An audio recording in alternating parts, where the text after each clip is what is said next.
pessoal, tudo bem? Se você está assistindo esse vídeo agora, é porque nós vamos dar início ao treinamento de NR20, ok? Tanto para frentista quanto para caminhoneiro. O nosso primeiro módulo agora é o módulo 1, que é a parte teórica, tá? E a gente vai estar passando, que eu vou estar passando como instrutor. Meu nome é José Henrique Moreira Esquiavão dos Reis, sou engenheiro de segurança do trabalho e faço esses tipos de trabalho já há algum tempo, tá? De treinamento. Vamos dar início aqui agora. Primeiramente, a gente vai iniciar a nossa reunião, tá? Vou compartilhar a tela com vocês aqui. Ok? Então, vamos lá. Vocês estão vendo aqui.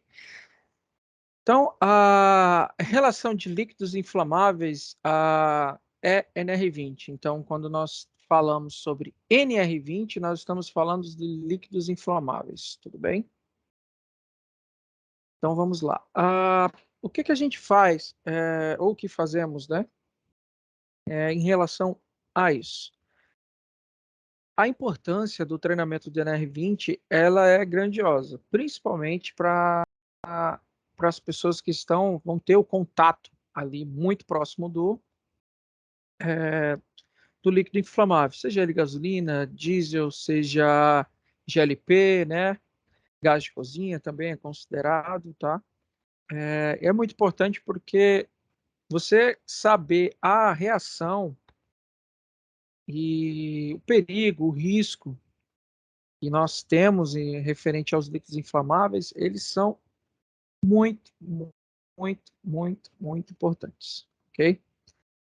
Então, primeiramente, a gente vai falar sobre a NR20, tá? Que isso é obrigatoriedade do treinamento, vocês terem ciência que existe uma norma regulamentadora, uma norma onde tem todas as informações, onde tem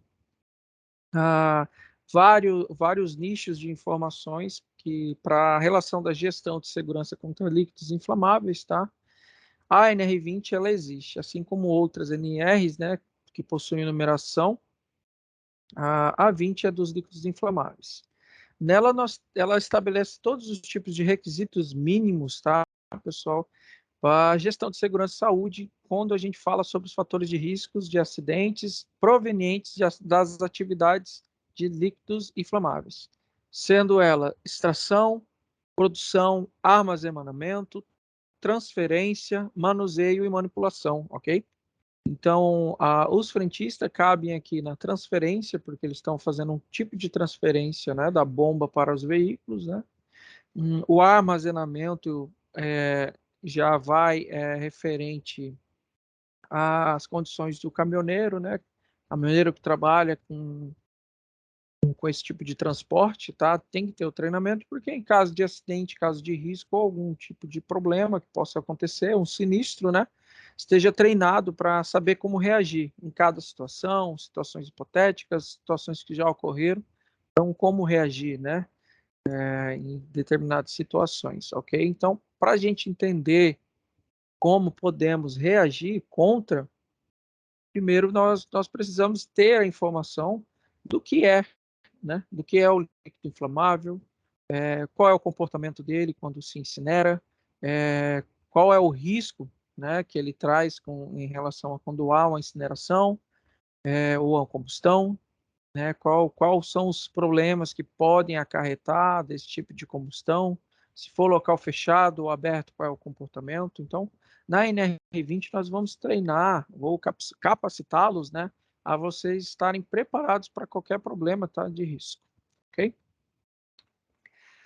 Então vamos lá, pessoal. A NR20 ela possui amparo legal, tá, da portaria 3.214 de 1978. Então ela tem poder de lei, ok? E isso veio de vários estudos, não brasileiros, né, assim, europeus, americanos, vários estudos de, vamos supor, comportamentais, né? Então, você tinha um acidente, um tipo de comportamento, você tinha uma situação, então eles estudavam essa situação e ia complementando informações de segurança para trazer para uma base legal, né? Assim veio as normas americanas, europeias, e depois trouxeram isso para o Brasil como a NR20, ok? Então, todas as vezes que estudamos o comportamento de cada situação, nós temos informações, técnicas, bases legais que podemos aplicar de forma segura, né? Como um exemplo que eu dou o caso de para vocês, aquele incidente que ocorreu na Petrobras nos anos 80, né? Trouxe mudanças para a NR20 e principalmente para a legislação do Rio de Janeiro para condições de segurança de ambientes de armazenamento de combustíveis, né? E dentre os estudos, viram que a espuma ela tem um comportamento muito mais eficaz do que outros tipos de agentes extintores, entendeu? Então, quando acontece um sinistro ou quando vai se estudando o material, o combustível, no caso, que é o nosso estudo, né? Então, quanto mais estudamos ele, comportamento, como funciona, nós podemos criar métodos padronizados para termos a efetividade da segurança, ok? A Constituição Federal de 1988, ela traz aqui que é direito, tá, do trabalhador a redução dos riscos, tá? A saúde inerente ao trabalho por meio de normas de saúde, higiene ou segurança, ou seja, é a norma NR20, né? Além dela ter o amparo legal da portaria, também a Constituição de 1988 nos dá essa base legal aí de obrigatoriedade, ok, pessoal? Então, nós temos aí, principalmente para o pessoal que faz o transporte, ou até mesmo o pessoal do armazenamento, né, ou frentista, do manuseio, enfim, da transferência, nós temos uma área de que a gente manuseia milhares de litros, né, são milhares de litros que são transferidos ali, né, dependendo do posto de combustível, acaba vendendo mais ou menos ali 2 a 15 mil litros por dia. Então, é uma quantidade muito alta, né? Principalmente quando a gente vai se basear a isso, a carga energética. Okay? Então, nessas áreas, a gente tem diversos tipos de risco, diversas possibilidades de ocorrer algum sinistro, e por isso que nós temos que ter bases rigorosas de segurança. E por isso o frentista ou o caminhoneiro que vai transportar líquidos inflamáveis, o pessoal da distribuidora, o pessoal da Petrobras, das bases, enfim, eles precisam ter esse tipo de treinamento, tá? Então, por isso que é fundamental que a gente tenha uma boa ideia do risco, tá? A gente tem uma boa ideia do risco e conheça as regras para prevenir. Então, determinado combustível, nós temos formas diferentes, né, de riscos diferentes. A gasolina polui menos do que o diesel, né? O diesel ele contamina e polui muito mais do que a gasolina. A gasolina ela tem a maior chance de combustão, já o diesel não. Por conta que ela tem características físicas ali, químicas, que fazem com que com que o líquido ele tenha um comportamento em em diversos graus, né, de temperatura, ok? Então, para que a gente conheça, crie regras, crie padrões, bases, nós precisamos, né, ter algo fundamentado, né? Então, por isso que se criou a NR20, por isso que ela existe. Ela tem os critérios, segmentos para a segurança, tá? Para quem trabalha ou tem contato direto ou indireto com os líquidos inflamáveis. Então, a, todas as vezes que desejamos a segurança de um ambiente, nós precisamos identificar quais são os riscos.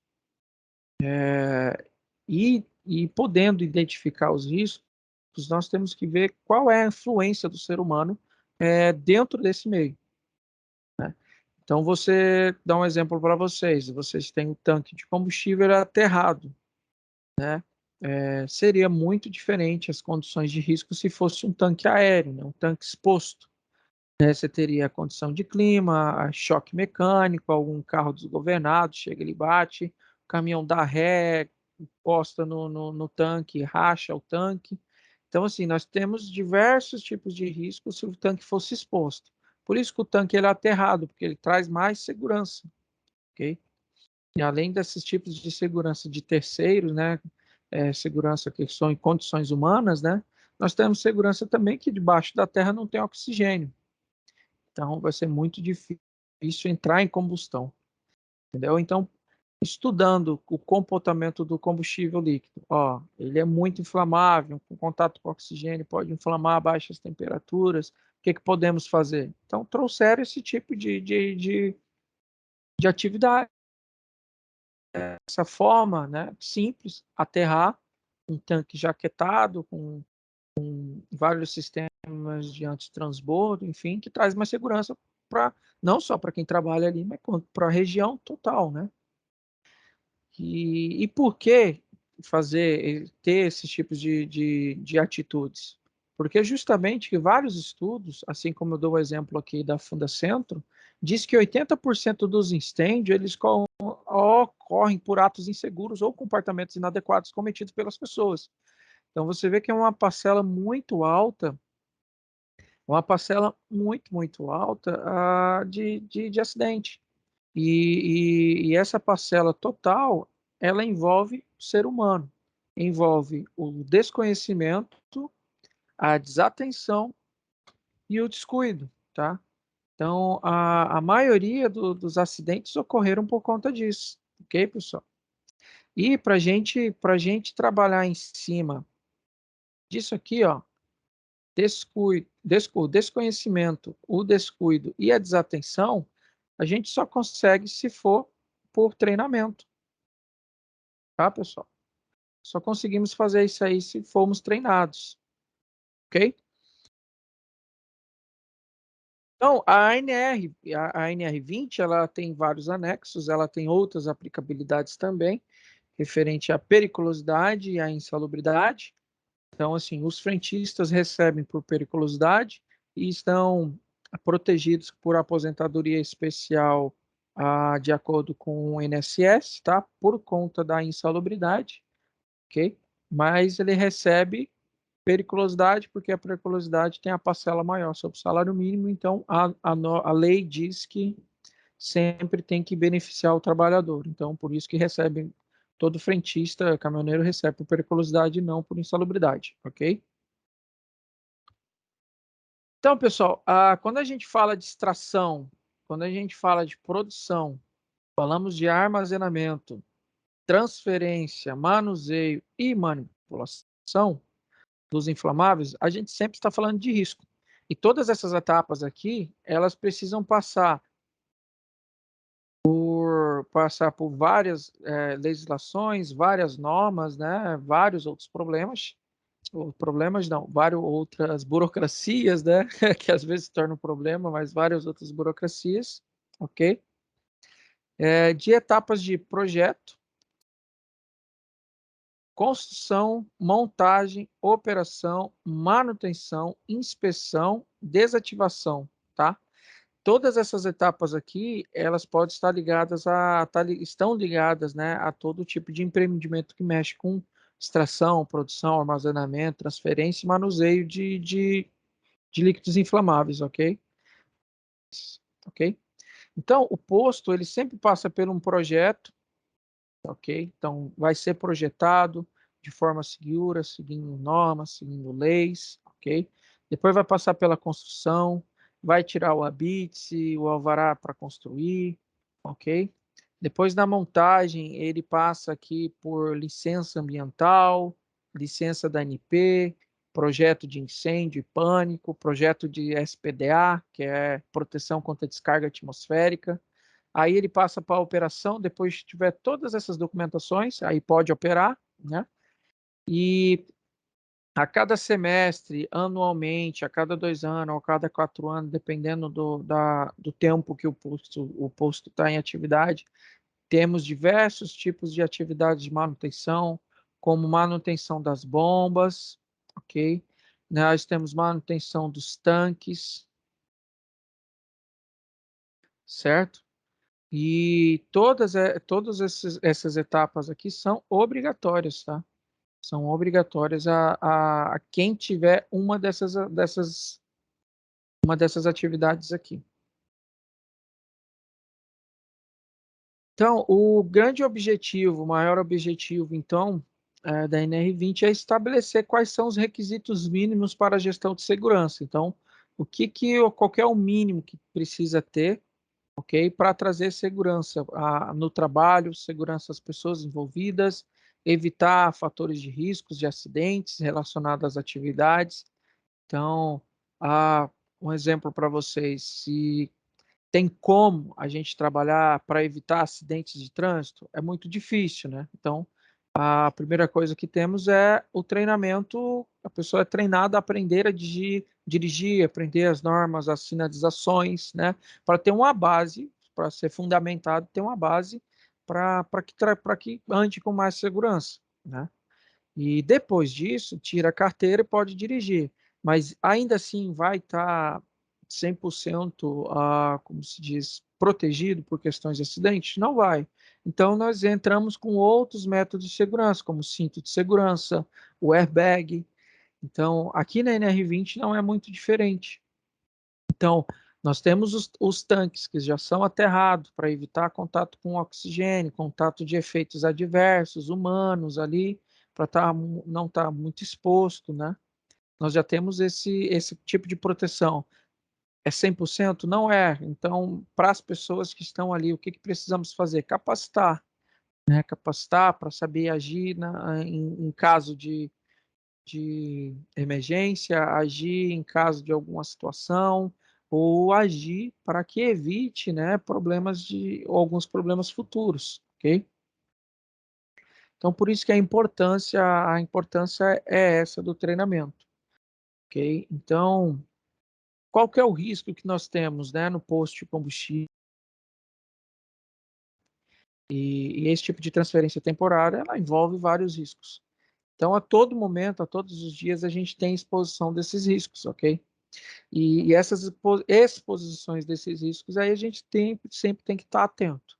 E a forma de se atentar é conhecer, né? Ter o conhecimento para a gente poder saber agir. Então, quando falamos, beleza? Quando falamos aqui sobre líquidos inflamáveis, qual a principal característica que eles têm? Vocês imaginam? É a capacidade de se inflamar com facilidade. Ou seja, como chamamos tecnicamente, o ponto de fulgor dos líquidos inflamáveis, ele tem um valor consideravelmente baixo, ok? O que isso significa? É que você precisa de menos temperatura, você não precisa de uma temperatura tão alta para fazer com que o líquido inflamável se incinere, ok? Então, tendo essa temperatura menor para poder fazer um líquido inflamável se incinerar ou entrar em combustão, nós temos o principal risco, né? Que principalmente é o da gasolina. Que a gasolina ela é muito volátil e ela tem um ponto de fulgor que varia ali de 30 a 35 graus Celsius, ok? Então, esse ponto de fulgor, qualquer tipo de temperatura acima dele, o risco é praticamente de 100% do líquido inflamável entrar em combustão, ok? Então, esse é o principal efeito, tá? O principal risco que nós temos, né, em relação à combustão dos líquidos, ok? É a combustão dos líquidos. Inflama com muita facilidade. Então, é esse tipo de comportamento que se traz o risco, tá? Além da carga energética que ela libera, né? Os líquidos inflamáveis, eles têm a capacidade de liberar uma energia muito alta, né, na combustão. É por isso que nós temos explosão, né? Risco de explosão, que chamamos, né? Atmosferas explosivas, enfim. Então, por conta dessa capacidade, nós temos esse grau de risco muito alto, tá? Ok? Então, esse é a principal característica do líquido inflamável. Outras características comportamentais dos líquidos inflamáveis é que eles queimam com facilidade, ok? Podem produzir atmosferas explosivas se for em local com um ambiente com deficiência de ventilação. Num derrame do líquido, né? Do líquido inflamável, né? Gasolina, diesel, enfim, álcool, querosene. Pode gerar um incêndio que vai se movimentar dependendo do comportamento do piso, tal desnível, né? Então, assim, às vezes você tem um derramamento de combustível, mas não teve o caso de incêndio, né? Não teve combustão, mas ele pode percorrer ali o desnível do piso e chegar até um ponto de ignição, né? Um ponto, um local mais quente, um pedaço de metal que está bem aquecido, ficou ali exposto ao sol por muito tempo. Isso pode acontecer a combustão, tá? Do líquido inflamável, ok? E outro efeito comportamental aqui, os incêndios em líquidos inflamáveis são bem difíceis de serem combatidos. Eles não são um tipo de... Não é muito fácil, né? Por conta dessa alta carga energética que eles possuem, que eles liberam, eles conseguem se manter por muito tempo, né? Em combustão. Essa liberação de energia, você não consegue se aproximar muito do ponto da combustão, né? O ponto do incidente. Então você tem alta temperatura, né? Muito próxima. A gente tem diversas situações que são muito difíceis de combater, né? E não só a diferença, né? Como também eles têm, né, o nome líquido, né? É muito diferente, né? O comportamento. Se você atinge com muita força ou usa o extintor muito próximo, o extintor acaba também com que espalhando as chamas, espalhando o líquido inflamável, né? Se você tiver ali, pegar um extintor de pó químico, né? Ou o extintor de carretinha de pó químico, ele estiver bem pressurizado, se você chegar muito próximo para combater um incêndio, você acaba espalhando o incêndio. Então, assim, tem técnicas diferentes, formas diferentes para a gente poder combater o incêndio com líquidos inflamáveis, tá? E essas técnicas, elas só conseguem serem efetivas se elas forem postas em práticas, né? Por isso que nós temos a obrigatoriedade de passar a parte prática para vocês, ok? Outra coisa, pessoal, a gente tem várias condições, vários efeitos e outros tipos de riscos, né? Não só em caso de derramamento, em caso de acidente. Nós temos também a questão, o grande problema que é um dilema sobre abastecimento de moto. No abastecimento de moto, a gente tem vários riscos, né? Vários riscos ali. Você vê o YouTube, as redes sociais estão lotadas de vídeos de motos se incinerando, uma moto entrando em combustão num posto de combustível. Muitas das vezes as pessoas não sabem nem o porquê, o motivo ou como isso aconteceu, né? Então, no abastecimento da moto, a gente tem ali, caso se a gasolina escorrer, com a falta de desatenção do frentista, ela escorre, encosta no motor que está bem aquecido, né? Superfície muito quente, ela inicia um incêndio. Nós temos também a questão de ondas de radiofrequência pelos smartphones. Tem também a questão da eletricidade estática, né? Nós temos vários fatores aí de risco e eu sempre coloco isso nos meus treinamentos, porque é no momento do seu trabalho ali no dia a dia que você vai ter o maior risco, tá? O maior risco de incêndio vai ser no abastecimento de uma moto. Então, pessoal, a gente quando fala que a gente tem inúmeros riscos na pista de abastecimento, desde escorregões, choques, condições de incêndio, derramamento de líquido inflamável, contaminação do solo, né, contaminação da própria pessoa por inalação. É, Muitas das vezes, alguns alunos falam que o maior risco do posto de combustível é se ele explodir, mas nós temos outros vários fatores que também precisam ser denotados, tá? Que a NR20 ela trata mais por condições das condições de incêndio, mas eu digo para vocês que a contaminação também ela é muito importante. Você tem vazamento de um tanque de combustível, se você tem rompimento de alguma mangueira, principalmente se for de diesel, né, você tem uma alta possibilidade de poluir o solo, contaminar o solo, lençol freático. Isso aí também traz vários problemas. Ok? Então, dessas definições básicas e medidas de segurança que eu vou estar passando para vocês, vocês podem também pesquisar e ir atrás. A NR20 ela é uma norma regulamentadora que está disponível a todo o público, né? Todas as pessoas. Pode entrar no site do Ministério do Trabalho ou no site do gov.com.